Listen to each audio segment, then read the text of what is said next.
hello, good evening, good afternoon, good morning, happy Hanukkah, happy Christmas, happy Easter, happy Bank Holiday Monday in August, happy Bank Holiday Monday in May, happy Boxing Day, happy birthday.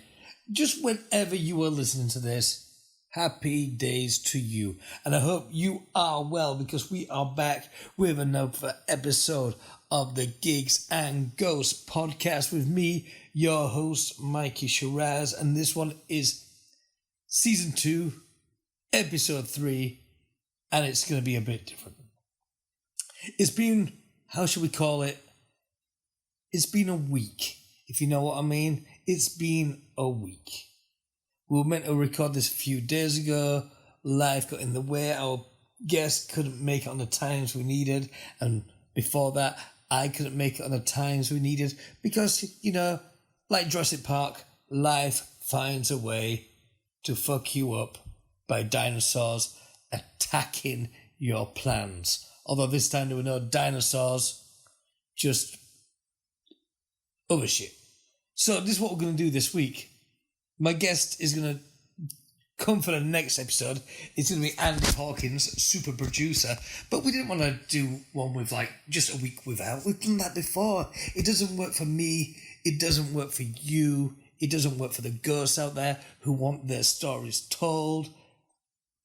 So this week, I've thrown it out to the floor, I'll say. I've thrown it over to you guys. I went on to the Gigs and Ghosts socials and I said, hey, who out there has got a ghost story from me that they'd like to hear on the old podcast for people to have a listen to?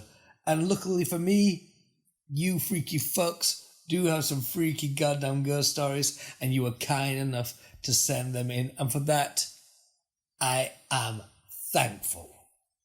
So, usually we start with me talking to a guest about their life in music and all that sort of shizzle, and then we move on to the ghost part. This week, instead of the Gigs and Ghosts podcast, we'll call it the Ghosts and Ghosts podcast, because there's no guest here. Hey, you. Silence. Because I'm alone, talking into a microphone in my living room, with ghost stories to read out loud to you. Spooky time. So if you want to hear some good ghost stories, I'm going to tell you some. And where best to start than at the beginning. By that I mean with ghost story number 1. This one has been sent in by a good friend of mine. He's called Shrimp, a.k.a. Paul Shrimpton. He's in the amazing band Deadbeat at Dawn. He's also a great director. He's done some amazing music videos, including he did one for Mr. Shiraz. Well, he did 2 for Mr. Shiraz, actually, which was good. He's a nice dude. He's done some fucking great, wicked, nasty Thirsk-ploitation, he calls it, because it's from Thirsk. Horror films, just total splatter horror films. So you should go out and check out some of those, and check out Deadbeat at Dawn, because they're a wicked band too. But he messaged me earlier today, actually, saying, yo dude, saw your post wanting ghost stories, and my parents' house was haunted with a few things: apparition of a Victorian dressed lady, things jumping off shelves, knocks, smells, sleep paralysis, all going on there. And then he's got other ghost stories from the Thirsk area. So I was like, wow, I want to hear all these. But he's busy at work. Like I was saying earlier, life finds a way to dinosaurs to attack your life and fuck you up. But he did send me one. He said, I'm at work at the moment, but I've got a brief story about a vicar. And I know it's the Gigs and Ghosts podcast, but we like all shit creepy here. I mean, we like cryptids. We like to hear about demons. We want to hear about monsters. We want to hear about cults. I want to hear all this shit. Anything kind of paranormal. anything kind of spooky, that, people, that is what your old buddy Mikey Shiraz is all about. So let me tell you this story, coming from Thirst's very own Paul Shrimpton, aka Shrimp. Actually, before I tell you this as well, one of the first times I ever met Shrimp was in the early noughties, and he put Mr. Shiraz on a gig up in Thirsk, his town, and he came to pick us up from the train station, because back then we could catch trains to gigs, because fuck it, why not? It was a good time. And he came to meet us dressed as Jesus, like holes in hands, full crown of thorns, blood going down his face. It was a good way to meet a person. So good old Shrimp, what a dude, man. But yeah, here is a story. I'll read it verbatim, so imagine his voice. Hi, I'm Shrimp. He doesn't talk like that really. But like, hey man, I'm at work at the Moor, but a brief rundown of the vicar. This would have been mid to late 80s. There was an old woman living in Selby who confronted the vicar, Reverend John Paul Wordsworth to be precise. One day they met and they had a heated discussion with him about his ideology and why it was weak and a waste of time, or thereabouts. The conversation ended with the vicar basically mocking her beliefs, but as they parted company, she said something would happen pretty soon that would change his mind about her beliefs, which is a grey area. Still can't figure out if she was a Satanist or pagan. Anyhow, that's neither here nor there. The vicar forgot all about her words of warning, and one night was locking up the church. He made his way down the path away from the church when he found himself unable to move, frozen to the spot. A few seconds later, he was hit by a blast of wind that pushed threw him back against the church door and pinned him there for 20 seconds or so. Needless to say, he was freaked out and went back into the church and prayed for most of the night. So cheers for that, Shrimp. Like you said, not particularly a ghost story, but a pretty creepy story all the same. Did this woman have the power of Satan? The power of pagans? Did she love an equinox? Did she love, what's it called? That Leaning Tower of Pisa. Hey, I'm down south and I'm a bunch of stones in a circle. What's that thing called? Oh man, in National Lampoons. Stonehenge. Does she love Stonehenge or does she love Satan's big old red killer shaft? Either way, she freaked out that vicar and had him pinned against the wall of the church by the power of Satan. Personally, if you listened to this podcast before, you do know I totally believe all this sort of shit. There's nothing I don't believe. So I totally believe that is a thing that happened and that vicar would be shut up. Because, as we all know, you don't mess with Satan. You don't mess with the demons. They're crazy people. So that was story number 1 from Shrimp. So cheers for that, Shrimp. Shall we move on? Yes, we shall. Our next story today comes from Tom Abbott. He's in, what's the band called? Headstone Wish. A local band. They play grunge. Actually, they're playing tomorrow, so I'll be seeing them. They've got a new drummer. So he sent me a little short story.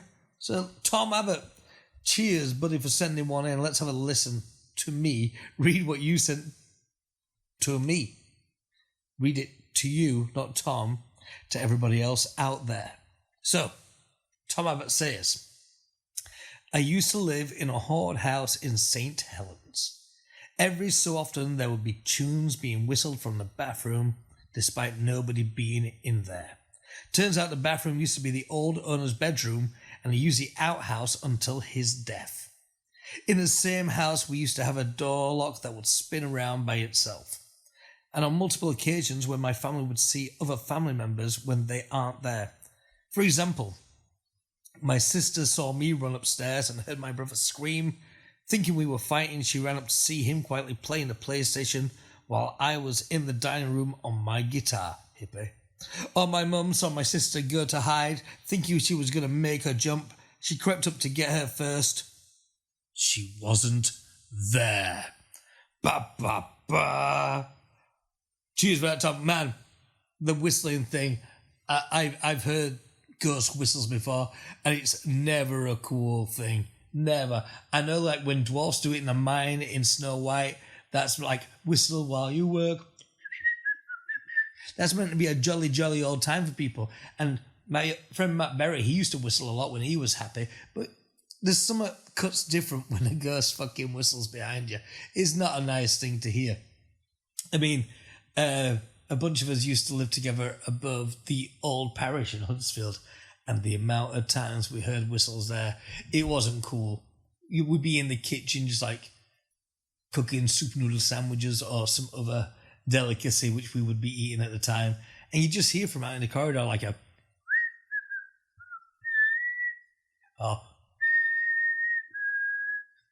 and it just wasn't nice. A lot of weird shit. I think I've talked about it on a past podcast actually, that happened in that place. It was like you just get creepy things like you'd hear knocks going around, you'd hear footsteps.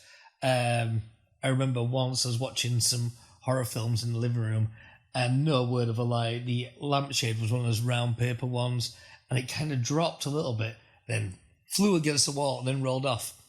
That wasn't cool. We had a football once come from the corridor into the living room. I mean, it was scary enough. Why the fuck was there a football in this house? Because none of us played football. But second of all, who rolls a football, ghost? That's not very nice of you, is it? We don't enjoy that shit. So don't do it again. I remember once, many moons ago when I lived in that creepy place, laying on the couch in the living room, just watching some crap on TV, having some much needed relaxed time, right? And then, you know, when you get that eerie feeling that you're being watched, I kind of got that, but I could kind of sense what was standing over and watching, and it stayed in my mind. I mean, I was seeing a girl at the time. Yeah, she didn't live there or anything, but she used to come round and stay all the time. And she said once when I was out, she was laying on the couch and had the exact same thing, where she felt like there was somebody stood over the couch looking at her. And then we both started to describe what we thought was looking at us, and weirdly enough, it was the same sort of idea and the same sort of description. A tall dude, dark hair, dungarees, kind of. I know it makes it sound nonsense, but believe me, it's not. But you know the bad dude in the first Men in Black film, where he like gets that farmer's skin, is walking around and it wasn't that dude, but that sort of stature, that sort of dress, and that's exactly how I explained it to her and how she explained it to me, which was really fucking weird. So I think ghost dude of Men in Black man, evil man from the first film haunts the old parish. This is true. But yeah, cheers Tom for your story, and sorry for going off on a tangent there, but it just brought back the memories. I also got another one this morning from Bree, who I haven't seen in ages, but cheers Bree. She sent me a couple of things, and one of them is mega scary. She even sent me a picture of the house that she lived in. So Bree Robinson, cheers once again for sending this in. Let me read this. Is this story number 3? Yeah, man. Story number 3. Yeah, this is story number 3. It's like this. I've got one for you.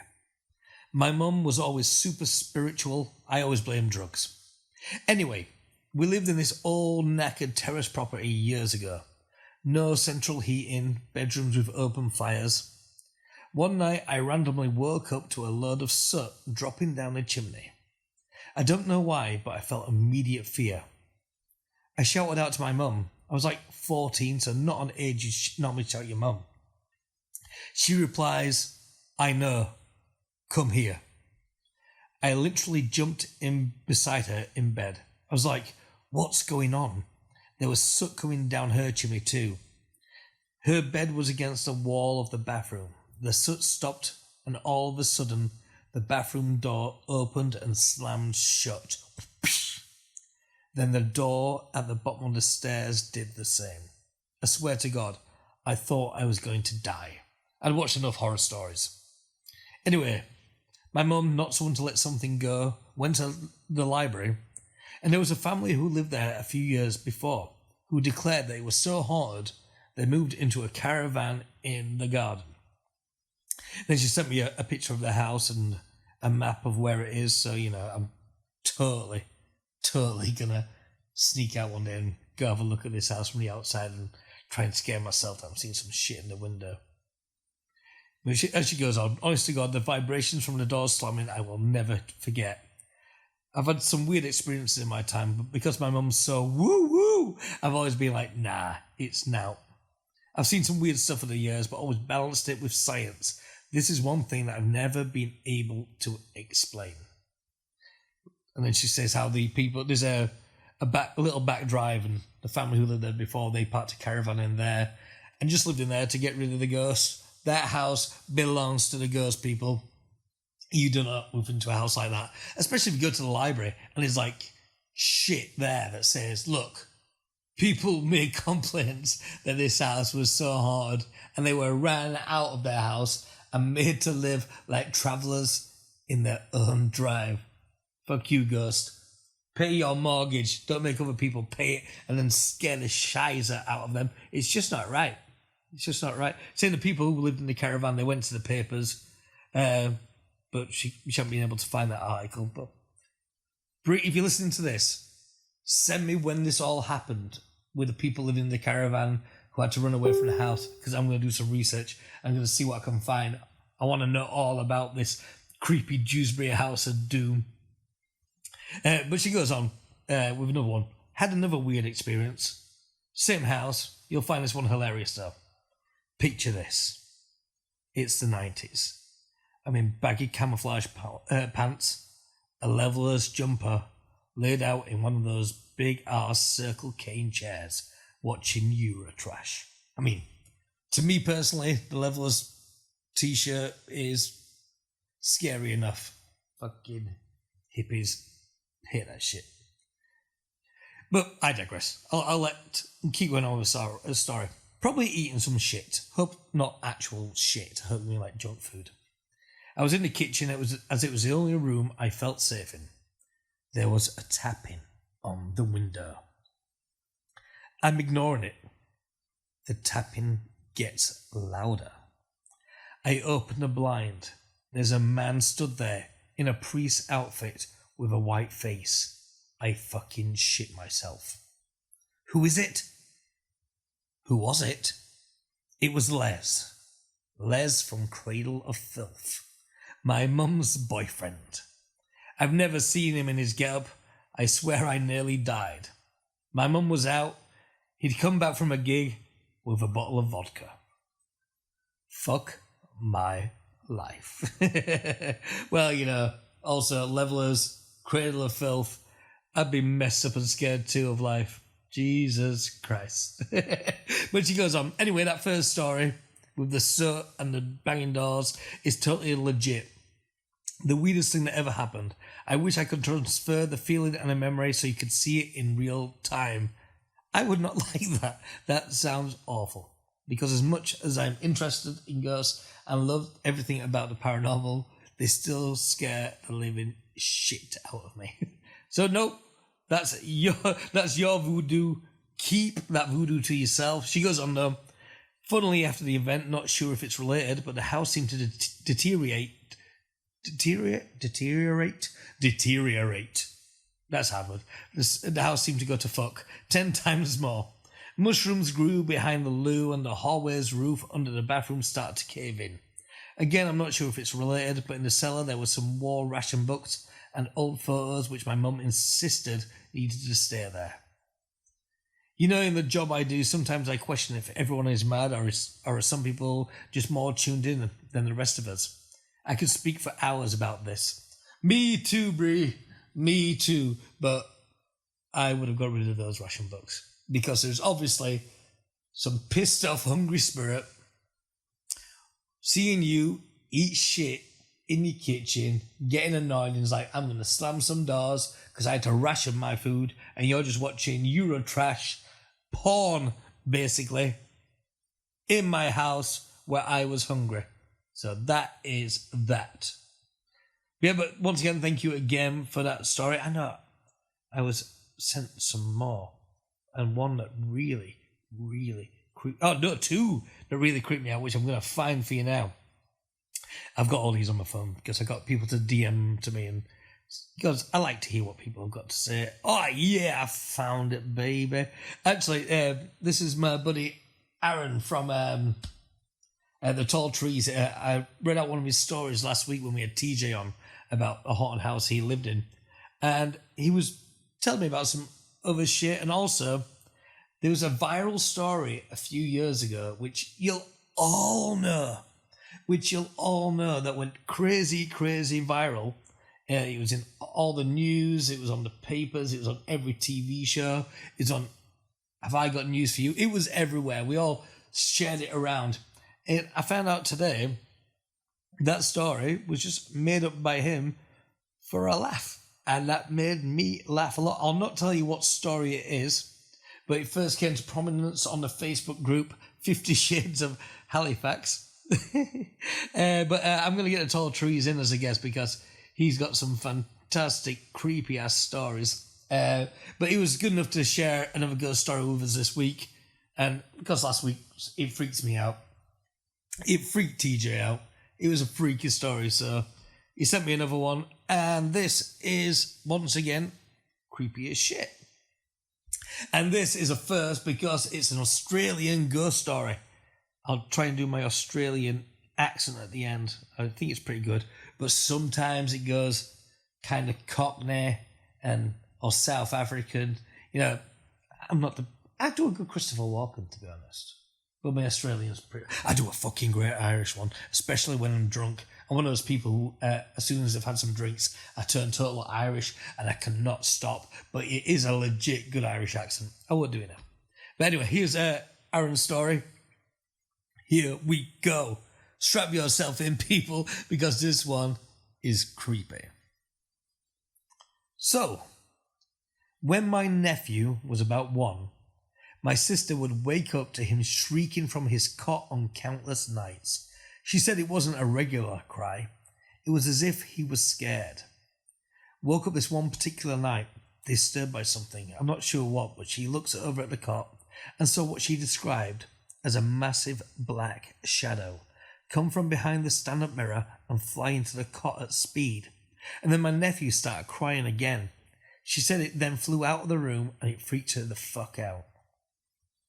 She lived in Australia at the time, which for some reason makes it kind of funny. Imagine an Australian ghost terrorising a small child. Terrorising a small child. Wake up, cunt, said in a Crocodile Dundee style voice. I mean, it's a good story, man. It's a good story. And, you know, a lot of humans don't like babies. Babies annoy them. So it's only right that ghosts are going to be annoyed by babies too. I mean, they're just starting their life off. They're just beginning. And that poor ghost, that's lived its life. So, it could have been Steve Irwin. Holy shit. Wake up, cunt. That's my favourite line in the whole thing there, to be honest. One second, I'm just going to have a little drink. But yeah, Australian ghosts are out there. They're going around, they're raging, they're fighting crocodiles, they're watching Neighbours. Helen Daniels, she's a ghost now.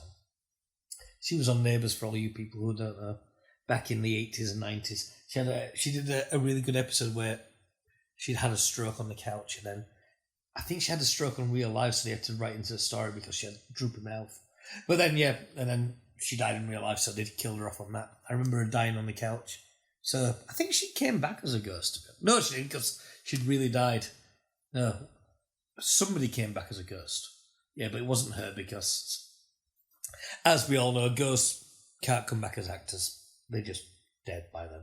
Okay, I have one more story, and this is one from a very, very, very good friend of mine. Um, if you know me personally and you're from the area of Huddersfield, you'll know this dude too.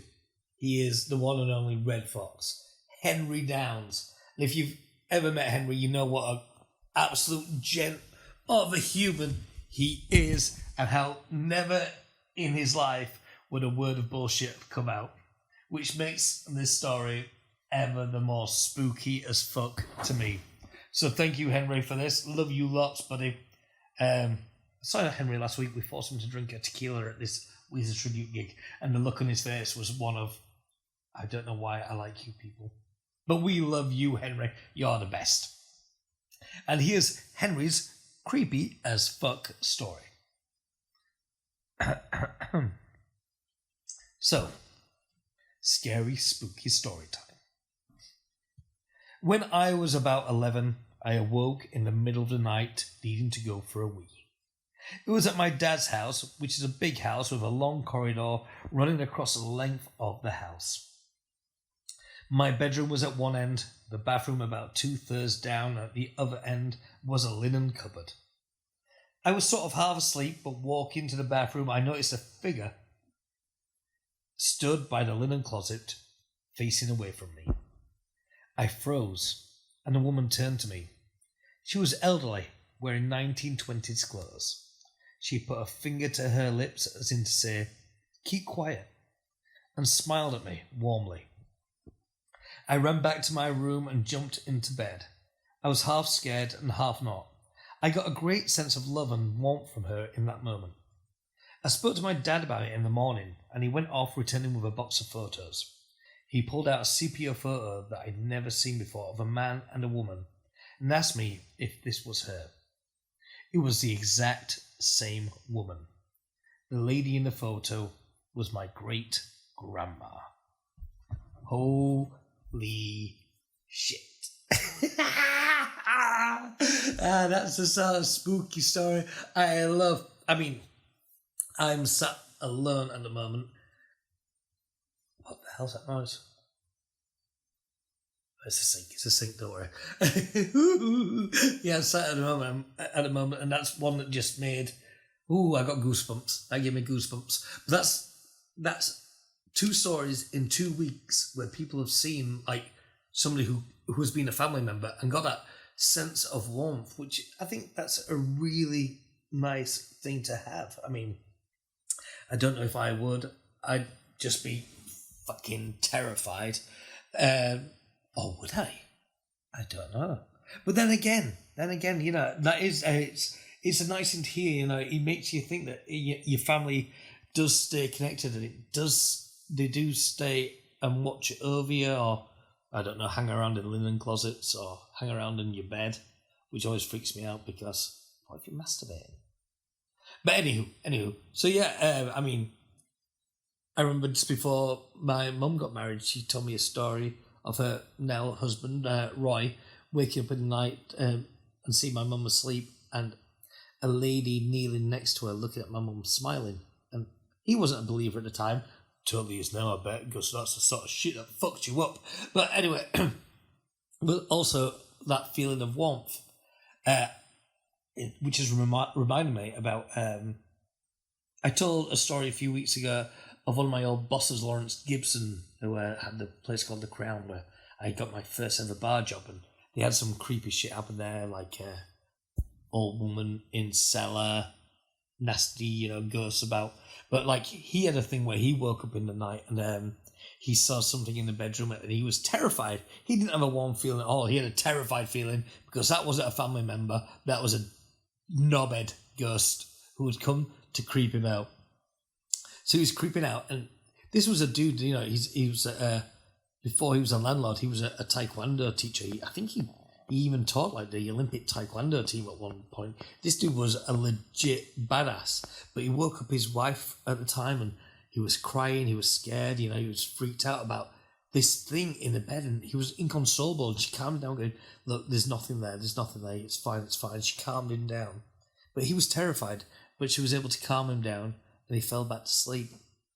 And then it was in the morning when he was talking about it again, and she was like, "Lawrence, I know I told you there was nothing there, but I saw it too. There was somebody in that room, and it was terrifying. But she thought the best thing to do, because he was freaking out, and this is not that sort of dude, so she calmed him down. She got him to go back to sleep, but she saw it too. But Linda was a badass, which is probably why she was able to go back to sleep.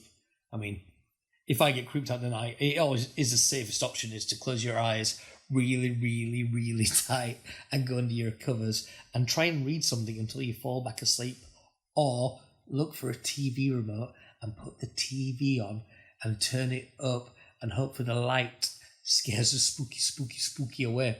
So that's it. But yes, so that's some ghost stories. I hope you've enjoyed them. I know it's a shorter episode this weekend. I'm off on holiday in like a day and a half. So it won't be this. Hopefully this tides you over till I get back, when we will be having the amazing producer Andy Hawkins as our special guest.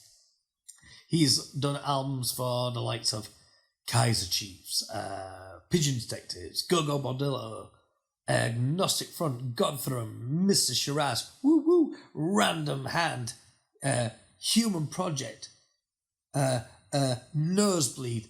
This is a man who's had so many top 10 albums that he's produced. It's ridiculous. And he's an absolute dude. And I know for a fact he's got some incredible stories to tell. So I'm well excited for him. I'm really excited because he told me one a few weeks ago and it was chilling. So I'm looking forward to him coming, giving us some blood-curdling stories of the afterlife, of terror, of what is in the beyond. But as always, if you are enjoying the podcast, please do subscribe wherever you do listen and subscribe to this, and that's always good. Leave us a rating. 5 stars is the best. 1 star is the worst. So I prefer it if you would do 5 stars.